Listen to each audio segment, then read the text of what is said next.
मैं रंजन कुमार आप सभी का एक बार फिर से हार्दिक स्वागत करता हूं अपने YouTube channel Gurukul number 1 math study centre पर। जैसा कि आप सभी जान रहे थे कि इससे पिछले वीडियो में मैंने आप लोगों को एपी के बारे में समझाया था कि एपी क्या है, एपी से संबंधित प्रमुख पद के बारे में मैंने समझाया था, क्या क्या है महत्वपूर्ण टर्म है जो एपी से संबंधित आपको जानना जरूरी है।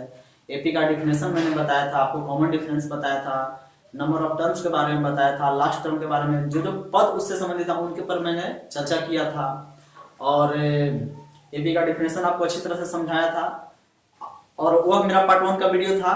आज मैं आप लोगों के सामने एपी का ही पार्ट 2 वीडियो लेकर के आया हूं, जिसमें मैं आज आप लोगों को बताने वाला हूं कि एपी अगर आप समझ गए हैं तो एपी का अंतिम पद का एक फॉर्मूला होता है।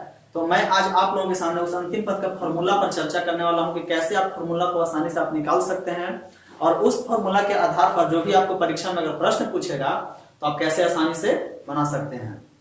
तो चलिए ज्यादा देर न करते हुए मैं आज आप लोगों को उस एपी का अंतिम पद के बारे में पर चर्चा करने जा रहा हूं। सबसे पहले देखिए मैंने लिखा है समांतर श्रेणी अरिथमेटिक प्रोग्रेशन पार्ट 2।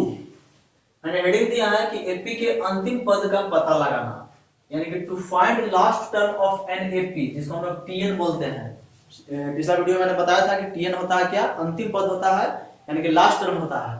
तो कैसे हम लोग टीएन का सूत्र को डिराइव करेंगे, आज हम लोग इस पर चर्चा करेंगे। तो एपी के अंतिम पद का पता लगाना, जैसा कि आप लोग जानते हैं कि पिछला क्लास में मैंने बताया था कि आप अगर कोई भी मान लेते हैं कि अगर पहला पद को हम लोग ए या टी1 से इंडिकेट करते हैं, अगर दूसरा पद निकालना होगा तो उसमें पहला पद में हम लोग कॉमन डिफरेंस को जोड़ देंगे। इस तरह से कॉमन डिफरेंस जोड़ते जाएंगे, हमको अगला पद की प्राप्ति होते जाएगा, या दो लगातार पद के बीच के अंतर को करेंगे तो कॉमन डिफरेंस निकलेगा।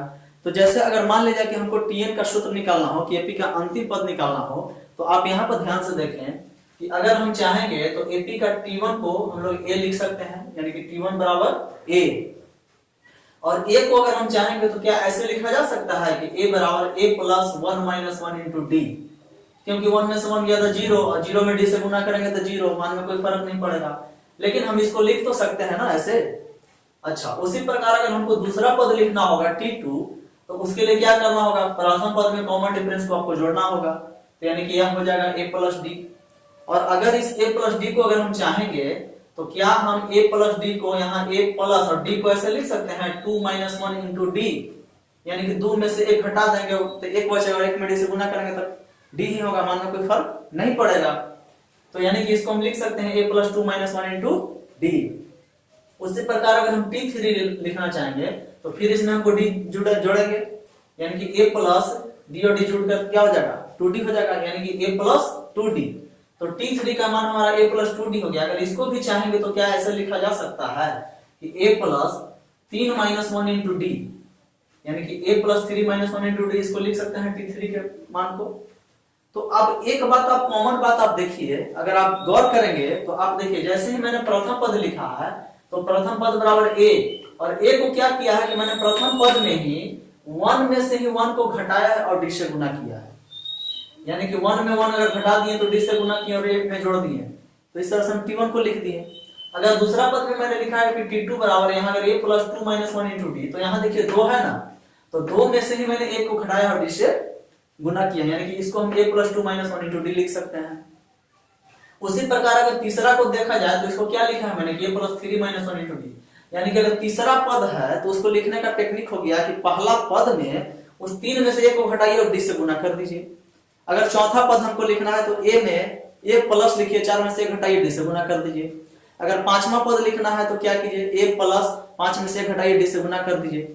तो अगर इसी पैटर्न को अगर हम फॉलो करते जाएंगे तो क्या हम ऐसे लिख सकते हैं कि अगर t1 t2 t3 इस तरह से जाएगा तो हम इसका अगर tn का मान अगर लिखना चाहेंगे तो क्या यह लिखा जा सकता है कि प्रथम पद में ही इसी में से 1 घटाइए और d से गुना कर दीजिए, यानी कि a plus n minus 1 into D. तो इस आधार पर हम कह सकते हैं कि यह मेरा टीएन हो सकता है, क्योंकि जब पांचवा पद अगर लिखना होगा तो a प्लस 5 में से घटा के d से गुना कर रहे हैं, तो उसी प्रकार अगर अंतिम पद लिखना होगा तो a प्लस n में से घटा के d से गुना कर देंगे। तो इस तरह से इस पैटर्न के आधार पर मेरा जो एक फॉर्मूला निकल करके आया वो मेरा हो गया टीएन बराबर a plus n minus 1 into D, और यही मेरा अंतिम पद का फॉर्मूला हुआ टीएन का फॉर्मूला हो गया, यानी कि एपी का अंतिम पद का फॉर्मूला क्या है? आप हमेशा याद रखिए एपी का अंतिम पद का फॉर्मूला Tn बराबर a plus n minus one into D. जैसा कि आप जानते हैं कि यहाँ Tn क्या है, लास्ट टर्म है, a क्या है, फर्स्ट टर्म है, n बराबर क्या है, टोटल नंबर ऑफ टर्म्स है, d क्या है, मेरा कॉमन डिफरेंस है, कॉमन डिफरेंस है सारवंतर, n माने कुल पदों की संख्या, a माने प्रथम पद। तो अब आप इसमें ध्यान से देखिए कि यह फॉर्मूला जो मेरे सामने आ गया कि Tn बराबर a plus n minus one into D, इसमें 1 2 3 और 4 पद है।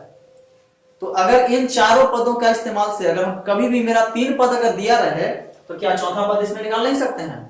भाई जो मान लीजिए आपको a दे दे, n दे दे और d दे दे तो आप Tn निकाल सकते हैं। अगर आपको Tn they they, a they they, n दे दे तो आप d निकाल सकते हैं। अगर भाई दे आपको Tn a और n दे तो d निकालेंगे। अगर आपको d और a और Tn दे दे तो आप n निकाल सकते हैं। तो इस तरह से हम कह सकते हैं कि अगर आपको 4 पद में कोई भी 3 पद अगर दे दे तो आप आसानी से चौथा पद निकाल सकते हैं। तो ये मेरा हुआ Tn का फॉर्मूला। तो जब Tn का फॉर्मूला मेरे सामने आ गया, पिछला वीडियो में मैंने बताया था कि आप किसी भी पद को आराम से निकाल सकते हैं, जैसा कि आपको कंसेप्ट बताया था मैंने, कॉमन डिफरेंस जोड़ जोड़ करके निकालने का टेक्निक। तो अब आपके सामने चूंकि फॉर्मूला ही है Tn बराबर a plus n minus one into D, तो अगर मान लिया जाए कि जैसे एक एग्जांपल मैंने लिया है यहाँ कि 2 4 6 8 10, अगर यह इस तरह से मान लिया जाए कि अगर एपी में है, एक एग्जांपल लिया जाए कि 2 4 6 8 10 अगर हमारा एपी में है, तो अगर पूछेगा कि इसमें बताइए T10 कितना होगा, T15 कितना होगा, T20 कितना होगा, T30 कितना होगा। इसका मतलब क्या पूछ रहा है कि 10वां पद कितना होगा, 15वां पद कितना होगा, 20वां पद कितना होगा और T30 पद कितना होगा। तो अब हम इनको अगर इसको सॉल्यूशन अगर करेंगे तो हम इस सूत्र के आधार पर आसानी से कर सकते हैं, नहीं तो ऐसे भी हम निकाल लेंगे। पिछला वीडियो मैंने आपको आराम से समझाया था टेक्निक कि अगर 10वां पद निकालना होगा तो a प्लस 9d कर दीजिए, d को 9 गुना कर दीजिए। अगर 11वां पद निकालना होगा तो a प्लस 10d कर दीजिए। लेकिन आपका वो कंसेप्ट था, आप सूत्र के आधार पर भी इसको बैठा के आसानी से निकाल सकते हैं। जैसे आप देखिए यहाँ आपको देखने से पता चल रहा है कि एपी में है, यहाँ पर प्रथम पद हमारा a क्या है, 2 है। अगर हम कॉमन डिफरेंस देखा जाए तो दो लगातार पद के बीच का अंतर कितना है, 2 है, यानी कि a बराबर 2 d बराबर 2। तो अगर हम जैसे ही T10 की बात अगर करते हैं T10, तो T10 का मतलब क्या बता रहा है कि n क्या है, यहाँ 10 गो है। तो जब n 10 गो है तो हमको Tn का फॉर्मूला जानवे करते हैं कि Tn बराबर plus n minus one into D. तो यहाँ पर n का मान दे दीजिए 10 तो T10 हो गया, a का मान दे दीजिए यहाँ से 2 हो गया, n का मान यहाँ फिर रखिए 10 माइनस 1 और d का मान यहाँ 2 दे दीजिए।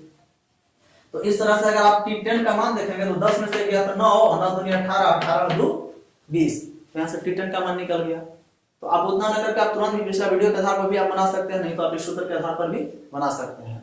तो T10 कितना हो गया, 20 हो गया।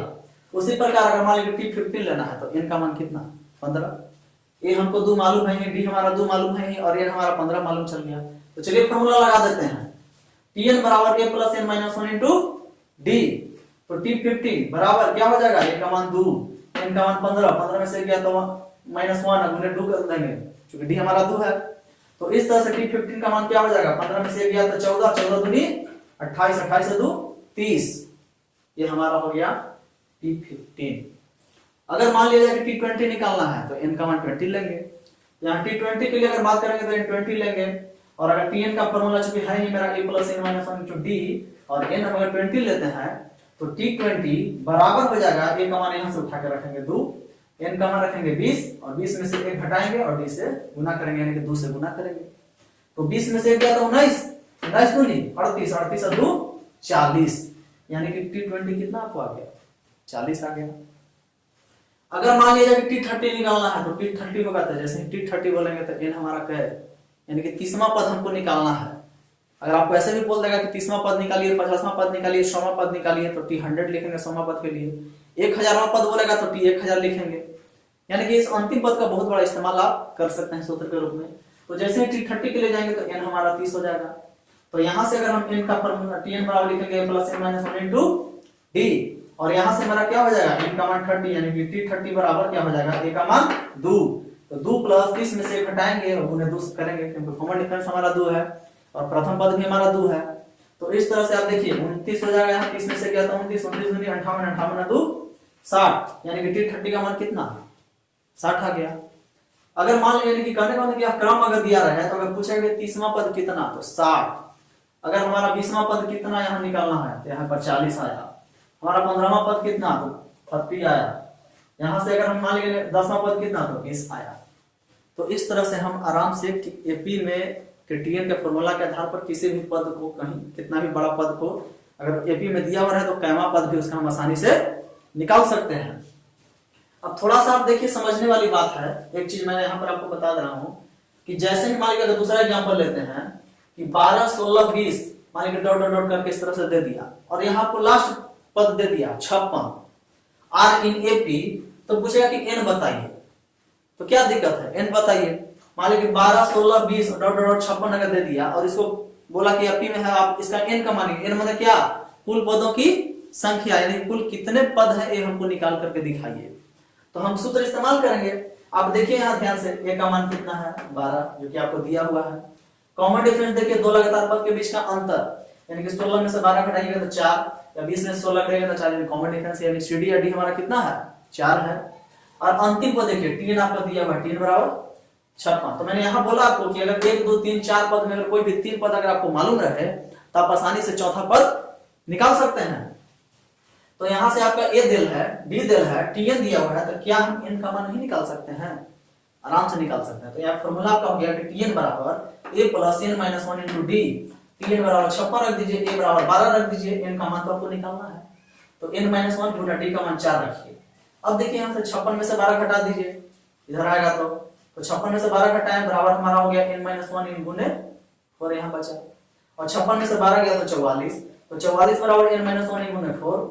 अब यहाँ से 4 को इधर लाइए तो 44/4 हो जाएगा, 11 से कट जाएगा तो बराबर n माइनस 1। तो यहाँ से n का मान कितना होगा 1, हमारा इधर आकर के प्लस में होगा, यानी कि 11 1 12 आंसर हो गया हमारा। यानी कुल पद इसमें कितने हैं 12 पद है। अब चाहिएगा तो टीएन का फॉर्मूला के आधार पर n का भी फॉर्मूला निकाल सकते हैं। जैसे यहाँ देखिए टीएन बराबर a plus n minus 1 into D. तो अगर हम मान लेते हैं कि सबसे पहले a को n घटा दीजिए तो टीएन माइनस a बराबर n माइनस 1 इंटू डी। उसके बाद डी से इधर भाग दे दीजिए, यानी कि टीएन माइनस ए बटा डी बराबर n माइनस 1। जो माइनस 1 है इधर आकर के क्या हो जाएगा प्लस 1 होगा। तो n का मान क्या आप लिख सकते हैं टीएन माइनस ए बटा डी प्लस 1। यानी कि अगर एग्जांपल इस तरह से आपको अगर दिया हुआ रहे तो आप n का मान डायरेक्ट यहां से भी निकाल सकते हैं। जैसे आप क्या करिएगा टीएन माइनस ए, देखिए 56 में से 12 को घटा दीजिए और किससे भाग दीजिए कॉमन डिफरेंस से। तो 56 में से डायरेक्ट यहां हम टेक्निक से बनाएंगे तो 56 में से 12 घटाएंगे, जो इसका कॉमन डिफरेंस रहेगा 4, तो 56 में से 12 जैसे घटाए तो मेरा रिजल्ट आया 44, और 44 में कॉमन डिफरेंस कितना 4, तो 4 से भाग देंगे तो कितना आएगा 11, और लास्ट में 1 जोड़ दीजिए, आपको n निकल गया। आपको इतना करने की आवश्यकता भी नहीं पड़ेगा। अंतिम पद में से पहला पद को घटाइए, कॉमन डिफरेंस से भाग दीजिए और एक आप जोड़ दीजिए, तो आप आसानी से तुरंत n भी निकाल सकते हैं कि एपी का n कितना यहाँ पर होगा।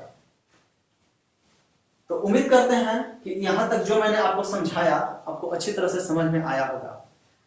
और यह मेरा पार्ट 2 था। हम पार्ट 3 में लेकर के आएंगे एपी का योग निकालना, कि एपी का योग कैसे आप निकाल सकते हैं। तो आज के लिए इतना ही। तो अंत में आपसे यही कहना चाहूंगा कि आपको मेरा वीडियो कैसा लगा आप लोग हमको अवश्य बताइएगा कमेंट करके, और अगर आपको वीडियो मेरा पसंद आएगा तो कृपया करके लाइक जरूर कीजिएगा और दोस्तों तक शेयर अवश्य कीजिएगा, और अगर चैनल पर मेरे नए हैं तो सब्सक्राइब करना न भूलिएगा। और चलिए मैं मिलता हूं आप लोगों को नेक्स्ट वीडियो में इसका पार्ट 3 लेकर के एपी का योग। तब तक के लिए धन्यवाद।